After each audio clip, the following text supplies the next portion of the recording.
마우이에서 발생한 바람에 날린 화재는 빠르게 번져 치명적인 텐더박스를 만들어 미국에서 가장 치명적인 산불 중 하나로 주민들과 지역 공무원들을 압도했습니다. 스뮤난 열대섬인 하와이에서 발생한 심각한 산불에 대해 듣는 것은 매우 이상하지만 기후변화와 함께 이상한 사건들이 점점 더 흔해지고 있습니다. 영국 과학자이자 릴대 환경대학의 강사인 제니퍼 말로는 CNN에 말했습니다.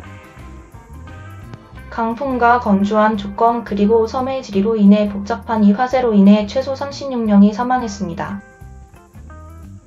마우이의 열대성 화재를 연구하는 보조 전문가인 클레이 트라워니트는 이 문제를 연구해본 우리에게는 그저 기분이 나빠지게 할 뿐입니다.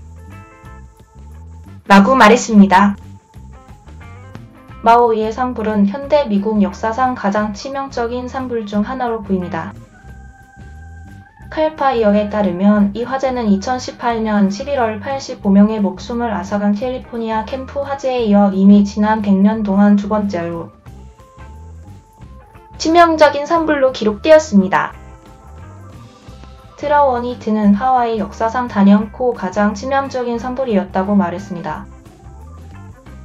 목요일 발표된 미국 가뭄 모니터에 따르면 지난 한 주 동안 하와이에서 가뭄이 악화되어 화재 확산으로 이어졌습니다. 마우이 카운티의 심각한 수준의 가뭄 상태는 지난주 5%에서 최대 16%까지 증가한 반면 주 전체 보통 수준의 가뭄 수준은 6%에서 14%로 급증했습니다. 마른 땅과 식물은 산불에 연료를 공급할 수 있으며 이는 강한 바람이 지역사회로 불길을 부채질한다면 빠르게 치명적으로 변할 수 있습니다. 기후 문제보다는 연료의 문제입니다. 즉, 우리가 해결할 수 있는 문제입니다. 라고 트라워니트는 전화 인터뷰에서 말했습니다. 우리와 미래에 이와 같은 일이 일어날 위험을 줄일 수 있는 구체적인 조치가 있습니다. 그는 화재에 취약한 식생을 줄이기 위해 연료 차단기를 만드는 것과 농경지 사용에 대한 지원과 같은 조치를 언급하며 덧붙였습니다. 불이 타오를 때는 우선순위입니다. 그러나 그 시점에서는 너무 늦었습니다. 과학자들은 기후위기가 하와이에 어떤 영향을 미칠지 완전히 이해하려고 노력하지만 가뭄은 지구의 온도가 상승함에 따라 더 심해질 것이라고 말했습니다. 따뜻한 온도는 대기가 흡수할 수 있는 물의 양을 증가시켜 경관을 건조하게 합니다. 2018년에 발표된 제4차 미국 국가 기후평가에 따르면 가뭄 상태는 하와이와 다른 태평양 섬들에서 점점 더 극심해지고 흔해지고 있습니다.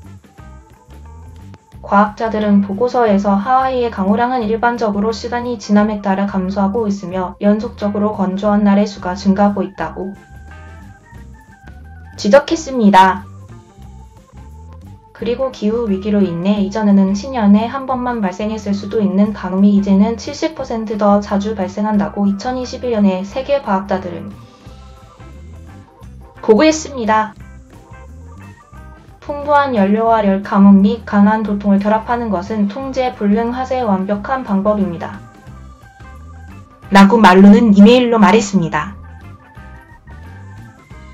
하지만 이것은 기후변화가 하고 있는 것입니다. 그것은 엄청나게 충전되는 극한 날씨입니다.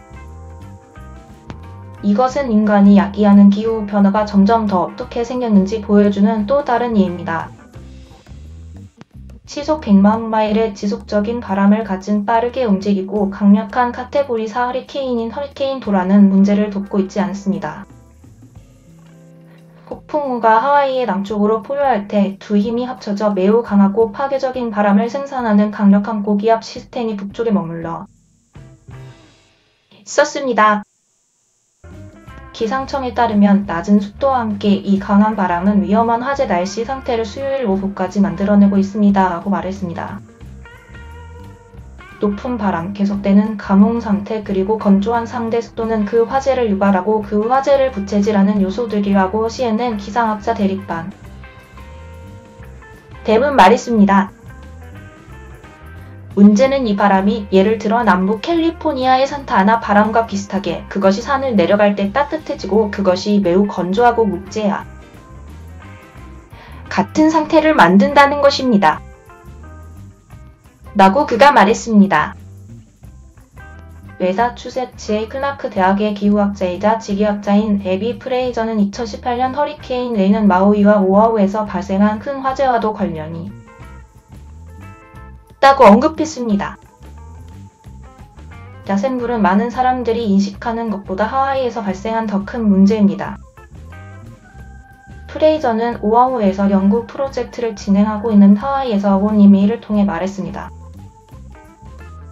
습기에는 연료가 축적되고 그 후 건조한 계절에 걸쳐 말라버립니다. 라고 그녀는 덧붙였습니다.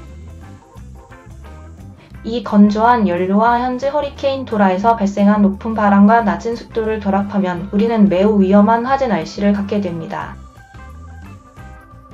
라고 프레이저는 말했습니다. 또 다른 복합적인 요인은 엘니뇨라고 말했습니다. 기후 패턴은 적도를 따라 태평양에서 시작되어 전 세계의 날씨에 영향을 미칩니다.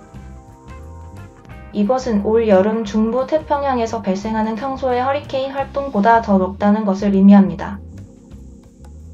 라고 그녀는 썼습니다. 우리는 불연료를 만드는 엘니뇨 여름 동안 더 습한 상황을 보는 경향이 있지만 하와이는 이번 겨울 가뭄 상황이 연료를 고갈시키고부터 내년 화재 시즌의 더 이른 시작으로 이어질 것으로 예상합니다. 트라오어니이트는 토착종이 아닌 종들이 현재 하와이 전체 토지 면적의 거의 4분의 1을 차지하고 있으며 침습적인 풀과 건목은 건기에 매우 가연성이 강하다고 말했습니다. 그는 하와이는 또한 큰 농장과 목장을 잃었고 불이 나기 쉬운 풀들이 휴경지를 초월했습니다. 농원이 활발할 때 소방관들이 현장에 나타나곤 했습니다. 사람들이 문을 열고 모든 도로가 유지되고 수도 기반 시설과 장비가 있었습니다. 그리고 그들은 이 농장에서 일하는 사람들로부터 지원을 받았을 것입니다. 라고 트라오니이트는 말했습니다.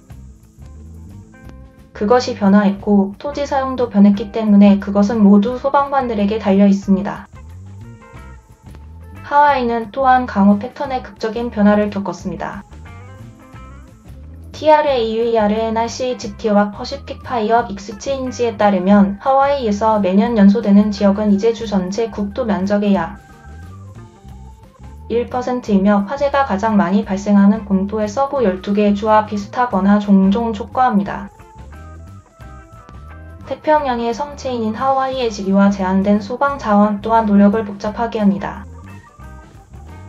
기상청 웹사이트에 따르면 주산림 및 야생동물 부서의 직원들은 주로 자연자원 관리자, 산림업자, 생물학자 및 기술자들입니다. 웨스트 마우이는 완벽한 예입니다. 전체 지역을 관통하는 하나의 고속도로입니다. 라고 TRAUERNICHT가 CNN에 말했습니다. 우리의 자원은 섬에 있는 것에 한정되어 있습니다. 자원은 희박해질 것입니다. 라고 TRAUERNICHT는 말했습니다. 본토와 비교하면 아마 2,000명의 소방관이 있었을 것입니다. 그것은 우리가 여기에서 가지고 있는 어떤 종류의 한계에 대한 감각을 제공합니다. 이 화재는 지금 당장 대응할 수 있는 사람이라면 누구나 대응하고 있습니다. 우리는 다른 주에서 자원을 확실히 가져올 능력이 없습니다. 그런 일은 일어나지 않습니다. 한편 목요일까지 이 산불은 이 섬에서 적어도 36명의 사망자를 냈는데 이는 바로 하루 전에 보고된 6명의 사망자와 비교됩니다. 불행히도 저는 이것이 우리가 본 어떤 것보다 훨씬 더 심각할 것이라고 생각합니다. 라고 TRAUERNICHT는 말했습니다.